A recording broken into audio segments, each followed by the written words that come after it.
कि जो बिहार के बाहर जो गरीब मजदूर जो फंसे हुए हैं और जो घर वापस आना चाहते हैं, वापस अपने घर आना चाहते हैं बिहार, इनको अनुमति नहीं दी गई है, इनको परमिशन नहीं दिया गया है। पहले एक गाइडलाइन आया था जिसमें कि छूट दी गई थी, जो नीतीश कुमार जी श्रेय दिखा रहे थे कि मेरे कहने से जो है गाइडलाइन में एमएचए ने परमिशन दिया। अब हम आपको बताते हैं कि अब जो है, आज नीतीश कुमार जी रेलवे का हवाला दे रहे थे, हम लोगों ने 50 ट्रेन जो है किराया नीतीश कुमार जी को कहा कि आप ले लीजिए और हमारे बिहार के लोगों को लाइए। उसमें भी नीतीश कुमार जी कहते हैं कि सरकार जो है पैसा नहीं देगी। अब प्रत्यय अमृत कहते हैं, जो नोडल अधिकारी हैं, वो कहते हैं कि सरकार पैसा नहीं देगी। अब कहते हैं हमारे दबाव में, हम लोगों के दबाव में कि जो है किराया जो है आने के बाद देगी सरकार, लेकिन अभी जो किराया वो दे दे। रेलवे मिनिस्ट्री कहती है कि किराया स्टेट को एडवांस में खरीदना है और टिकट भी एडवांस में खरीदना है और किराया जो है रेलवे को देना है। कोई भी रेलवे स्टेशन पे टिकट नहीं मिल रहा। जब टिकट मिल ही नहीं रहा तो आएंगे कहाँ से? और टिकट बिहार सरकार कहती है कि हम जो किराया जो है हम आने के बाद देंगे। अरे आएंगे तभी तो जब उनको टिकट मिलेगा। तो हम लोगों के दबाव में जब हम लोगों ने कहा तो वो कहते हैं कि ठीक है आने के बाद पैसा देंगे। ठीक है, बड़े खुल कर कह रहे।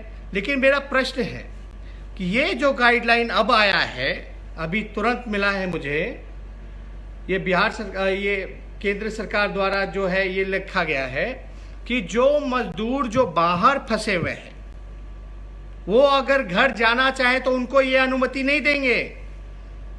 अब मैं पूछना चाहता हूं नीतीश कुमार जी से कि आप किसके हस्तक्षेप से ये ऑर्डर निकाला गया? क्या ये आपका था, आपकी राय थी, क्योंकि आप उनको लाना नहीं चाहते? ये नया ऑर्डर किस लिए आया है? इस ऑर्डर में साफ तौर पे लिखा है कि किसी भी वर्कर को, जो मजदूर है, अगर नेटिव प्लेस घर जाना चाहता है तो उसको अनुमति नहीं है, लेकिन टूरिस्ट लोगों को है अनुमति आने में। ये पूरी तरीके से हमारे देश को, बिहार के लोगों को उलझा करके रखा है सरकारों ने, पूरी तरीके से कंफ्यूज कर रखा है और साफ तौर पे ये मंशा दिखाता है कि सरकार की कोई मंशा नहीं है कि बिहार के लोग, जो गरीब मजदूर जो बाहर फंसे हैं, वो वापस आ सके। ये ऑर्डर है साफ तौर पे। इसमें लास्ट में आप देखिएगा, पढ़े होंगे, to chief secretaries of all states, ये निर्देश दे दिया गया। अब नीतीश कुमार जी से हम सवाल पूछते हैं कि किसके हस्तक्षेप से ये ऑर्डर निकाला गया?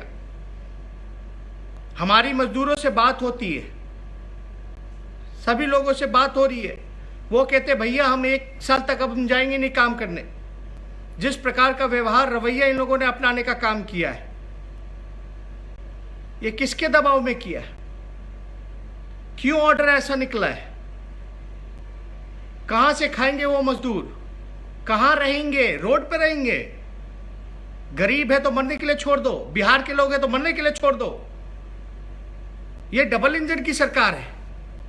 केंद्र और राज्य में, बिहार में और केंद्र में आपका एनडीए की सरकार है, यहां मुख्यमंत्री नीतीश कुमार है। मैं बस इतना ही कहना चाहता हूं नीतीश कुमार जी से, सारा किराया जो है अगर आप नहीं दे सकते तो हम लोगों से जितना बल पड़ रहा है हम लोगों का सहयोग लीजिए। हमने 50 ट्रेन और 2000 बसेस का जो कहा है उसको तुरंत लाने का काम कीजिए।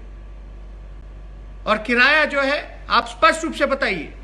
रेलवे का गाइडलाइंस कुछ कह रहा है, आप कुछ और कह रहे हैं। कहां से लेगा मजदूर ट्रेन? आप एडवांस में ट्रेन, अगर आप कहते हो कि बिहार सरकार देगी तो आप टिकट जो है एडवांस में बुकिंग कराइए उनका रेलवे में। लेकिन अब तो कोई बहाना नहीं चलेगा। हमारे बिहार के मजदूर चाहे कन्याकुमारी से लेके, कश्मीर से लेके कन्याकुमारी तक अगर फंसे हैं तो एक एक मजदूर को बिहार सरकार को वापस लाने का काम करना है। हम लोगों से जितना बल पड़ रहा है, आपको हम लोग लगातार सहयोग करते रहे इस कोरोना, इस महामारी में, सारे दिशा निर्देशों का पालन करते रहे। लेकिन आप लोग जो है उनके जिंदगी के साथ खिलवाड़ करने का काम कर रहे हैं। बिहार में भूख से 6 लोगों की मौत हो गई है, कोरोना से 4 लोगों की मौत हुई है। भूखे छोड़ दिया लोगों को, अनाज वितरण में आपका जो है राशन वितरण में धांधली हो रहा है। ये गाइडलाइन आपको दिखाना चाहूंगा, और ये मैं इसलिए कह रहा हूं, ये आज के पेपर में दैनिक भास्कर में आप पढ़ सकते हैं, दैनिक भास्कर में क्या छपा है। उस गाइडलाइन के बाद गाइडलाइन में संशोधन हुआ है। केंद्र गृह मंत्रालय ने कहा है वहीं घर लौटेंगे, मतलब इसमें साफ है कि केंद्र गृह मंत्रालय की नई गाइडलाइन से बिहार के 28 लाख प्रवासियों की घर वापसी हो गई मुश्किल। पढ़ सकते हैं। ये नई गाइडलाइन कहां से आ गया? नीतीश कुमार जी बताए किसके हस्तक्षेप से ये नई गाइडलाइन है?